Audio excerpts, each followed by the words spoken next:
नमस्कार, मैं हूं शिरीष मिश्रा। छत्तीसगढ़ की बात में आप सभी का स्वागत है। लॉकडाउन की वजह से अन्य राज्यों में फंसे छत्तीसगढ़ के श्रमिकों की वापसी के लिए भूपेश सरकार ने पहल करते हुए 8 रेलवे स्टेशन चिन्हित किए हैं।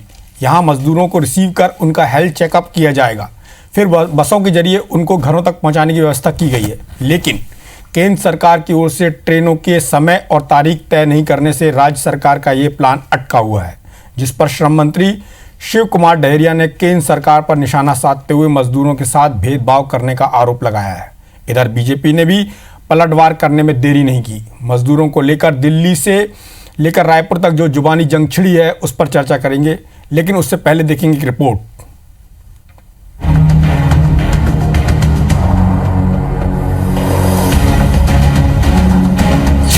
कोरोना काल में मजदूरों को लेकर बवाल, दिल्ली से रायपुर तक कितने बयान। इटली और फ्रांस से लोगों को आप ला सकते हैं और गरीबों को केवल बम्बई पूना से रायपुर लाने में अगर केंद्र सरकार को तकलीफ हुई है तो मैं समझता हूँ ये लगभग अक्षम्य अपराध है। आप मांग कहाँ किए हैं?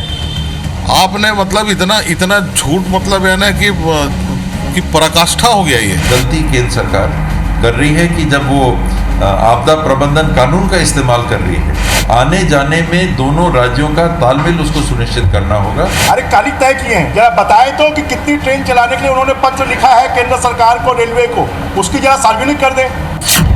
अब लगा भेदभाव का आरोप। क्या छत्तीसगढ़ से सौतेला बर्ताव कर रहा केंद्र? पूरे प्रदेश के लोग जो अन्य प्रदेशों में फंसे हैं मजदूर, उसको लाने के लिए तरह तरह की राजनीति हो रही, लोगों को दिक्कतें हो रही। छत्तीसगढ़ के श्रम मंत्री शिव डहरिया ने केंद्र सरकार पर निशाना साधते हुए मजदूरों के साथ भेदभाव का आरोप लगाया। श्रम मंत्री ने कहा कि केंद्र की गलत नीतियों और फैसलों की वजह से श्रमिकों की आज ये दुर्दशा है। शिव डहरिया ने मोदी सरकार से ये सवाल भी पूछा कि अब तक राज्य के लिए ट्रेनों की तारीख तय क्यों नहीं हुई। अगर लॉकडाउन के संबंध में लोगों को आने जाने की छूट तो दी ही गई थी, उसी तरह से जो अन्य प्रदेश में जो लोग फंसे हुए हैं, जो मजदूर फंसे हुए हैं, कोई ट्रेन में मजदूरों को लाने की बात कर रहा है, कोई जिस तरह विदेशों से प्लेन से लोगों को लाया जा रहा है, तो इस तरह की घटनाएं हमारे देश में नहीं होती। दरअसल केंद्र सरकार ने देश में अलग अलग जगह फंसे मजदूरों को उनके घर तक वापसी के लिए श्रमिक स्पेशल ट्रेन चलाने का ऐलान किया, जिसके बाद सीएम भूपेश बघेल ने रेल मंत्री पीयूष गोयल को पत्र लिखकर उनसे छत्तीसगढ़ के प्रवासी मजदूरों की वापसी के लिए विभिन्न शहरों से 28 ट्रेनों के संचालन के लिए जल्द से जल्द तारीख और समय तय करने का आग्रह किया। लेकिन इस दिशा में रेलवे ने अब तक कोई जवाब नहीं दिया है, जिसको लेकर प्रदेश सरकार लगातार केंद्र पर सौतेले बर्ताव का आरोप लगा रही है। हालांकि कांग्रेस के आरोपों पर बीजेपी के अपने ही तर्क हैं। हर बात में केंद्र सरकार के ऊपर में आरोप लगा रहे हैं। आप ट्रेन मांग रहे हैं, और तो कहाँ से जाना चाहते हैं, उसकी टाइमिंग क्या रखना चाहते हैं, कितने लोगों को वहाँ से लाना चाहते हैं। गुजरात में आपके लिए ट्रेन खड़ी थी, आप कहते हैं छत्तीसगढ़ में हम परमिशन नहीं देंगे, तो वहाँ ट्रेन चला के क्या करें और कहाँ पे लाएं उस मजदूरों को? असहाय छोड़ दें मरने के लिए वहाँ पे? ये पहला मौका नहीं कि मजदूरों को लेकर केंद्र और छत्तीसगढ़ सरकार आमने सामने हो। सीएम भूपेश बघेल पहले भी कई बार मजदूरों की आर्थिक मदद को लेकर केंद्र सरकार को घेर चुके हैं। कुल मिलाकर कोरोना संकट की इस घड़ी में मजदूरों के हक के लिए दिल्ली से लेकर रायपुर तक बयानों का दौर जारी है। आरोप प्रत्यारोप की सियासत भी हो रही है, लेकिन उससे आपदा और विपदा की मार झेल रहे मजदूरों को कितना लाभ मिल रहा है, ये बड़ा सवाल है। Bureau report, IBC 24।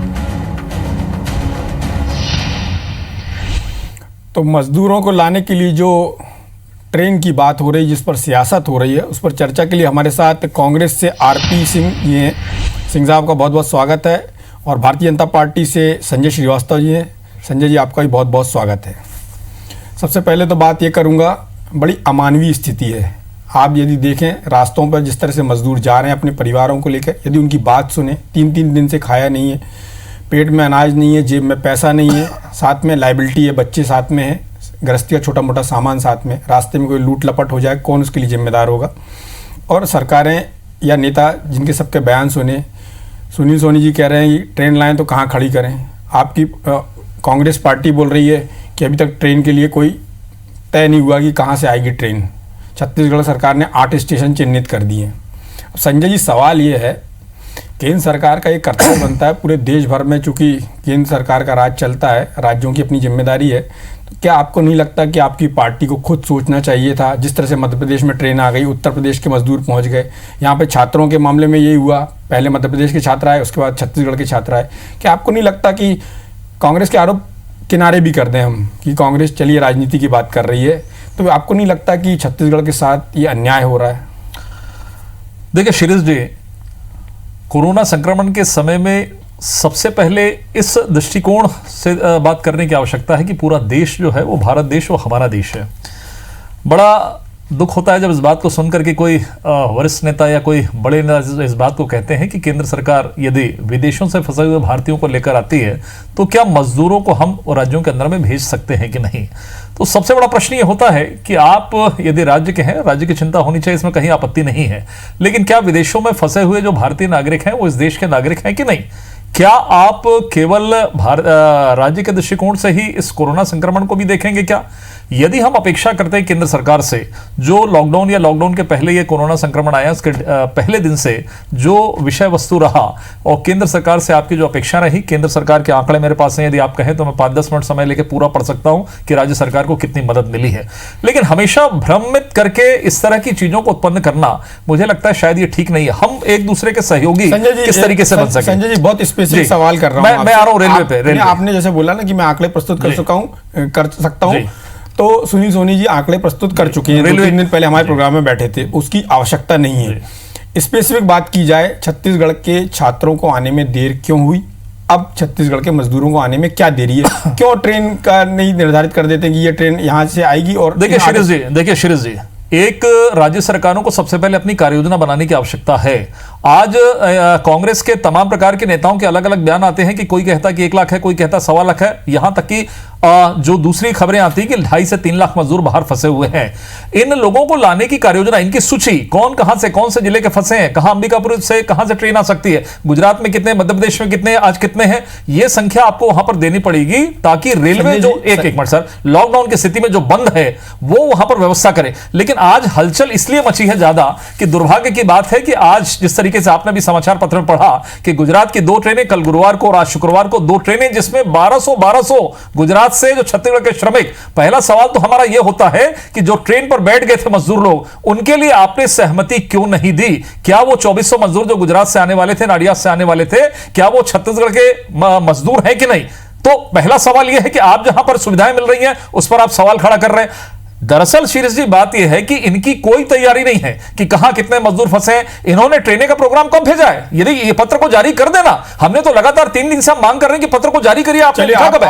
आज जरूर सोशल मीडिया में 28 ट्रेनों की हमने मांग की है, लेकिन उसका डिटेल्स कहीं नहीं है कि आपने कब मांगा। आपकी बात एकदम आ गई है कि आपने कि कांग्रेस ने 28 ट्रेनों की मांग की है। दूसरा, आपने बोला गुजरात से 2 ट्रेनें आनी थी, सरकार ने सहमति नहीं दी है, और सरकार ने क्या कार्य योजना बनाई, कितने मजदूर बाहर हैं। इन तीनों बात का जवाब लेते हैं आरपी सिंह साहब से। सिंह साहब, आप बताएं, तीनों प्रश्नों का जवाब दें। आप सुन रहे होंगे मुझे कि संजय श्रीवास्तव जी ने 3 सवाल खड़े किए हैं कि आपने सहमति क्यों नहीं दी जो गुजरात से ट्रेन आ रही थी, उसके अलावा आप कितने मजदूर बाहर हैं उसकी आपके पास क्या जानकारी है, और तीसरी जो उन्होंने बात बोली, तीनों बातों को आप उसका उत्तर दें तो बेहतर होगा। भाई, भारतीय जनता पार्टी गोबल्स के सिद्धांत पर चलती है। झूठ बोलो, बार बार बोलो और जोर से बोलो तो सच प्रतीत होने लगेगा। लेकिन प्रदेश की जनता पढ़ी लिखी है, समझदार है। मैं आपको सिलसिलेवार बातों का जवाब देता हूं। 1 तारीख को केंद्र सरकार यह फैसला करती है कि लॉकडाउन की स्थिति में भी बाहर फंसे हुए मजदूर भाइयों बहनों को लाने के लिए ट्रेन चलेगी। 2 तारीख को रेलवे बोर्ड अपनी प्रेस विज्ञप्ति जारी करता है, प्रेस इंफॉर्मेशन ब्यूरो के माध्यम से, जिसमें 19 बिंदु शामिल हैं। बिंदु क्रमांक 11B, उसमें लिखा है साफ साफ कि ट्रेनें वहीं चलाएंगे जहां राज्य सरकार डिमांड करेगी और आपसी राज्यों की सहमति से चलेगी। बिंदु क्रमांक C, उसमें लिखा हुआ है कि रेलवे टिकट प्रिंट करके राज्य सरकार की एजेंसी को दे देगी और राज्य सरकार श्रमिकों से किराया इकट्ठा करके रेलवे बोर्ड को दे देगा, रेलवे मंत्रालय को दे देगा। तो हमने 2 तारीख को पत्र लिख दिया, 28 ट्रेन हमें चाहिए। कहां से कहां कितनी ट्रेन चाहिए 2 तारीख को हमने जारी कर दिया पत्र। पत्र माननीय पीयूष गोयल के नाम पर है और आपके पास भी होगा, क्योंकि हमने आपको भी मेल किया था। 500 लोगों को मेल किया था, 500 मीडिया संस्थान को मेल किया था, उसमें आप भी शामिल हैं। उसके बाद 3 तारीख को एक गोलमोल सी बात आती है सामने कि हम 85% छूट देंगे और 15% जो है राज्य की सरकार देगी। मैं आपको उदाहरण बताता हूं। 2 तारीख को बोर्ड ने अनुमति दी, 3 तारीख को पहली ट्रेन चलती है कहां? मुंबई से गोरखपुर, योगी आदित्यनाथ जी के गृह जिले में। और सामान्य दोनों में ट्रेन का किराया होता है 680 रुपया और 85% छूट के साथ वो किराया हो जाता है 740 रुपया। तो 4 तारीख को हमने चिट्ठी लिख दी भाई रेलवे के नोडल अफसर को, जो कि यहाँ के जोनल मैनेजर है, कि हम किराया देने को तैयार हैं। उस दिन के बाद से आज तक लगभग 1 हफ्ता बीत गया, रेलवे मंत्रालय ने हमको कोई जवाब नहीं दिया है। सवाल इस बात का है कि जब हमने अपने श्रमिकों की सूची आपको सौंपी नहीं, आप ट्रेन कब चलाएंगे उसका टाइम टेबल हमारे पास है ही नहीं। ये गुजरात में कौन सी झूठ एक्सप्रेस खड़ी हो गई जिसकी जानकारी सिर्फ संजय श्रीवास्तव और सुनील सोनी जी को है? तो ये गोबल्स का सिद्धांत है, झूठ बोलिए, जोर से बोलिए और बार बार बोलिए। असल में हो क्या रहा है शिरीष भाई, मैं आपको बताता हूं। जो लोग America, Japan, Tokyo, Russia, France वहां फंसे थे, उनको लेने के लिए मोदी जी मचल पड़े, क्योंकि मोदी जी को प्यार किससे है? पूंजीपतियों से। छत्तीसगढ़ की जनता गरीब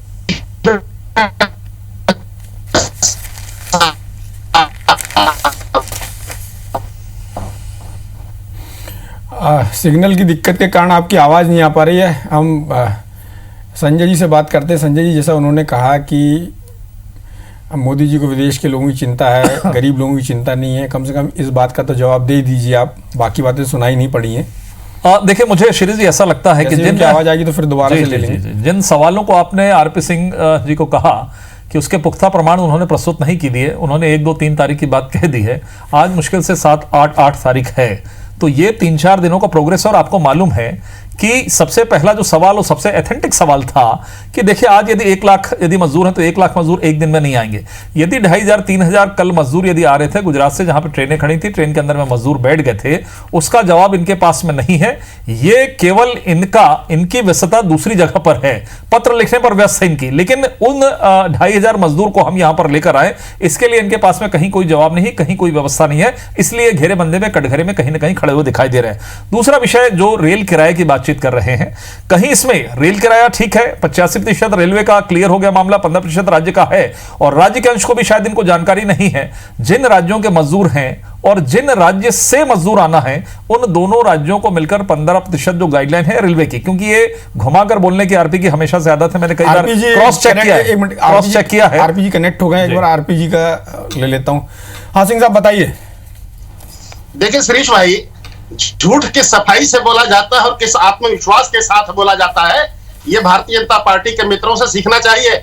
मैं चुनौती देता हूं संजय श्रीवास्तव जी आपको, ये गाइडलाइन जो आप बता रहे हैं, ये 2 तारीख के रेलवे की विज्ञप्ति भी अगर होगा तो मैं राजनीति छोड़ दूंगा, और झूठ बोल रहे हैं तो आप राजनीति छोड़ दीजिएगा।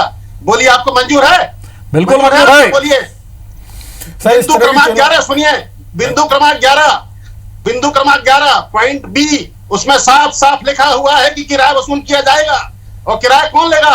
हम टिकट प्रिंट करके देंगे, राज्य सरकार इकट्ठा करके हम देगी। मैं तो एग्जांपल दे रहा हूं आपको साहब, मुंबई से ट्रेन चलती है गोरखपुर, सामान्य दिनों में जो टिकट 680 रुपए की होती है, वो आपके 85% छूट के बाद 740 रुपए की हो जाती है। टिकट रखी है मेरे पास, भेज दूंगा आईबीसी के कार्यालय में, और शिरीष भाई से आग्रह है कि उसको दिखा दीजिएगा। ये भारतीय पार्टी का झूठ है। दुखिया, आखिर हमको अनुमति क्यों नहीं मिलती शिरीष भाई, आप ये बताइए। आप यूपी को अनुमति देते हैं, आप गुजरात को अनुमति देते हैं, आप मध्य प्रदेश को अनुमति देते हैं, हमको क्यों नहीं देते अनुमति? मुख्य चीज ये है कि हमारे यहाँ मजदूर है, गरीब है, छोटा प्रदेश है, और इनको गरीबों से नफरत है, इनको गरीबों से नफरत है। इसलिए साहब, आरपी सिंह साहब, आप अपनी कुछ बात कह रहे थे, उसको कंटिन्यू कर सकते हैं। देखिए शिरीष भाई, सारी बातें सिलसिलेवार, उस समय आवाज नहीं जा रही थी, इसलिए मैं बताऊंगा, समय कब लूंगा। 2 तारीख को हमारी सरकार ने केंद्र सरकार को पत्र लिखा, जिसमें 28 ट्रेनों का जिक्र है, कहां से कहां कितनी ट्रेनें चलेंगी इसका जिक्र है। 4 तारीख को रेलवे मंत्रालय को हमने लिखा कि सारा किराया हम देने को तैयार हैं। उसके बाद से केंद्र सरकार का कोई जवाब अभी तक नहीं आया है। मेरा केंद्र सरकार पर सीधे सीधे आरोप है कि आपको छत्तीसगढ़ की जनता से नफरत है, वो भी ऐसे समय में कि जब यहाँ की जनता ने आपको सबसे ज्यादा सांसद जिता के दिए हैं किसी एक राज्य से। तो ये जो भेदभाव है सिर्फ इसलिए हो रहा है क्योंकि हमारे राज्य में रहने वाले लोग गरीब हैं और मोदी जी को गरीबों से नफरत है, मोदी जी को इस राज्य से नफरत है, यहाँ के किसानों से, श्रमिकों से नफरत है। अन्यथा ऐसी क्या वजह है कि इनके इतने सांसद हैं, एक भी सांसद ये पहल नहीं करता है कि ट्रेन चले। एक सांसद एक पत्र नहीं लिखता है मोदी जी को कि ट्रेन चलवा दीजिए। यहाँ के 15 साल मुख्यमंत्री रहे डॉक्टर रमन सिंह मुंह में दही जमा के बैठे हैं, वो पीयूष गोयल से बात कर सकते हैं, रिक्वेस्ट कर सकते हैं, हमारी मदद कीजिए। लेकिन क्या हो रहा है कि जिस बेहतर तरीके से हमारी सरकार कोरोना से लड़ रही है, भारतीय जनता पार्टी के पेट में दर्द उठ रहा है। उनको इस बात का दर्द है कि आखिर एक छोटा सा राज्य कोरोना के सामने कितनी मजबूती से खड़ा है और हिंदुस्तान का सर्वश्रेष्ठ राज्य है जहां की 83% भूमि, फिर से दोहराता हूं, 83% भूमि ग्रीन जोन में है। हमारे अलावा इस देश में दूसरा कोई ऐसा राज्य नहीं है। तो मेरा फिर से आरोप है कि छत्तीसगढ़ की जनता से मोदी जी को नफरत है। एकमात्र यही वजह है कि हमको ट्रेनों की संचालन की अनुमति नहीं मिल रही है। आप ट्रेनों की अनुमति कल दीजिए, हमारी सरकार कल से मजदूरों को लगेगा, अपने जो काम अपने काम शुरू कर देगी। ठीक है, आपके आरोपों पर मैं संजय श्रीवास्तव जी से उत्तर ले लेता हूं। संजय श्रीवास्तव जी, अब मोदी जी को नफरत है कि नहीं है, इसका उत्तर भले मत दीजिएगा क्योंकि उसकी आवश्यकता मैं नहीं समझता। नहीं, सवाल खड़ा हो तो जवाब देना उसका आप पड़ेगा। कभी और दे दीजिएगा उत्तर। सीधा उत्तर दीजिए इस बात का कि यहाँ के लिए ट्रेन की अनुमति क्यों नहीं मिल रही है। देखिए शिरीष जी, एक चीज दूसरा सवाल ये है कि यहाँ के जो 9 सांसद हैं जो उन्होंने बात की, वो मैं भी जानना चाहूंगा कि यहाँ के सांसद उस तरह से मुखर क्यों नहीं है केंद्र सरकार से, या फिर उस तरह से संवाद क्यों नहीं कर रहे जो करना चाहिए था। और एक और बड़ा सवाल कि डॉक्टर रमन सिंह जी यहाँ 15 साल मुख्यमंत्री थे, उनके बहुत अच्छे संबंध है केंद्र के नेताओं से, तो केंद्र के नेताओं से वो बात क्यों नहीं कर रहे हैं? फ्रंट पे क्यों आके भारतीय जनता पार्टी के नेता राज्य सरकार की मदद या प्रदेश के लोगों की मदद, राज्य सरकार की मदद छोड़ दीजिए। देखिए शिरीष जी, सबसे पहले तो मोदी जी को नफरत है गरीबों से या श्रमिकों से, इस पे मत आइए, जवाब दे दें। जब सवाल खड़ा हुआ है तो वो तो परिणाम में दिख गया कि देश की जनता कितना चाहती है। एक आह्वान भी होता है जो आपके पेट में दर्द होता है कि दिया जलाना है, नहीं जलाना है। लेकिन संजय जी, मैं सुनिए, दूसरा विषय पे जवाब मत दीजिए, दूसरा विषय मुद्दे पे जवाब। दूसरा विषय, देखिए सभी राज्यों के जो श्रमिक हैं इस देश के नागरिक हैं और सबकी चिंता केंद्र की सरकार कर रही है। पूरे इनको दर्द है कि छत्तीसगढ़ के अलावा संजय जी मुद्दे पे बोल दीजिए, मुद्दे पे आ रहा। लेकिन इनको यह विषय, आज जब हमने सवाल खड़ा किया कि पहले 2 ट्रेनें निकलती हैं, गुजरात से ट्रेनें निकलती हैं, इनके पास में जवाब नहीं है। इनके पास में एक विषय भी इन्होंने यहां पे नहीं रखा कि इन्होंने राज्य सरकार ने सहमति क्यों नहीं दी है। दूसरा विषय यह है, दूसरा विषय संजय जी, इस पे मैं जवाब ले लेता हूं। जवाब सिंह साहब डिस्टर्ब कर रहे हैं, सिंह साहब वो हर्डल कर रहे हैं। आरपी सिंह जी, संजय श्रीवास्तव जी ने कहा कि वहां से ट्रेन चलने के लिए तैयार थी, आप लोग ने सहमति क्यों नहीं दी? इसका जवाब दे दीजिए एकदम स्पेसिफिक। अरे कौन सी ट्रेन गुजरात से चलती है? सवाल जवाब ही हमारे पास नहीं है। ये जवाब है, ये जवाब है। ये दैनिक भास्कर की आपने कई बार तारीफ करी है, ये समाचार पत्र छपा है, ये समाचार पत्र छपा है, ये आज आपकी नजरों में गलत हो गया है। आप तमाम प्रकार के समाचार की तारीफ करते हैं आरपी कई बार, लेकिन आज आपको ये न्यूज गलत लग रही है तो आपके पास में जवाब नहीं है। आप राजनीति कर रहे हैं। आप शराब की दुकान तो तत्काल खोल सकते हैं, शराब की दुकान तो तत्काल खोल सकते हैं, लेकिन मजदूरों को लाने के लिए व्यवस्था, गुजरात से लाने के लिए उनको आप व्यवस्था यहाँ नहीं दे सकते। और आप एक मिनट और आप कितने जिम्मेदार हैं बाहर के मजदूरों के लिए? ये 1200 श्रमिक पैदल जा रहे हैं छत्तीसगढ़ से बिहार, 1200 मजदूर बाहर पैदल जा रहे हैं। ये छत्तीसगढ़ की सरकार के लिए शर्म की बात है आरपी, शर्म की बात है। राजनीति बंद करिए, राजनीति बंद करिए, ईमानदारी से काम करिए। 30,000 करोड़ की मांग भी करेंगे, सवाल भी खड़ा करेंगे, बिल्कुल ट्रेनें मिलेगी। केंद्र को सभी राज्यों को ट्रेनें देना है। और शिरीष जी मैं आपको बता दूं, इस देश के अंदर में जो पहली 6 ट्रेनें चलती हैं उसमें एक भी बीजेपी शासित राज्य नहीं होता है। कहीं उड़ीसा के लिए, कहीं झारखंड के लिए, कहीं केरल के लिए, आंध्रा के लिए, ये सभी में दूसरे दलों की सरकारें हैं। और तीसरा जो इन्होंने टिकट की बात करी, इसमें भी झूठ बोल रहे हैं। केंद्र का यात्रियों से कहीं टिकट का कोई संबंध नहीं है, तो राज्य सरकार डील कर रही है। और जहां के प्रकरण है उसमें केरल है, राजस्थान है, महाराष्ट्र है। ये इनकी राज्य सरकारों की गलती है कि इन्होंने इस तरह के कामों को किया है। इसलिए पहला सवाल जब खड़ा होता है, जहां ट्रेन स्टेशन में खड़ी है मेरे 2,500 मजदूर जो गरीब हैं, गरीबों की चिंता आपकी सरकार करती है, भले है, लेकिन आप ट्रेन चलाने की सहमति नहीं देते हैं। आप आरपी सिंह जी, आप राजनीति बोलने दीजिए। मेरे पेट में दाना नहीं है, 1 रुपए जेब में चर्चा नहीं हो पाएगी संजय जी, सिंह साहब, इस तरह से चर्चा नहीं हो पाएगी। मेरा था इस तरह से चर्चा नहीं हो पाएगी। चर्चा मुझे करनी थी। संजय जी आपसे सवाल सीधा है। गरीब सड़कों से पैसा मांग रहे हैं, साहब के पेट में दाना नहीं है, 1 रुपया जेब में नहीं है। सिंह साहब आप थोड़ा शांत रहिए। 40 रुपये बेचते हैं, शर्म आनी चाहिए आप लोगों को। संजय जी ये बता दीजिए, जो ट्रेन की मांग की गई है, और जैसा कि आज सब अखबारों में है और मीडिया में भी है, और हमने भी चलाया इस खबर को कि भूपेश बघेल जी की पीयूष गोयल जी से बात हुई है, तो कब तक छत्तीसगढ़ को ट्रेन मिल जाएगी? देखिए निश्चित रूप से शिरीष जी बहुत जल्द पूरे देश के अंदर में जहां पर मांगे हैं ट्रेनों के लिए, उसके लिए व्यवस्था, छत्तीसगढ़ की बात कर रहा हूं। नहीं, मैं बता रहा हूं आपको, उसमें उसी तारतम्य में केंद्र के सामने सभी के हैं, छत्तीसगढ़ के लिए भी ट्रेनें निश्चित रूप से आएंगी। इनने कार्य योजना बनाने में देरी करी है, इसीलिए आज ये सहमति नहीं दे पाए। क्यों नहीं? क्या है गुजरात का बहुत जल्द और भी ट्रेनिंग करना था। हमारा उद्देश्य था कि छत्तीसगढ़ के मजदूर सुरक्षित रूप से छत्तीसगढ़ पहुंच जाएं। आप सभी ने चर्चा में भाग लिया, इसके लिए आपका बहुत बहुत धन्यवाद। नमस्कार।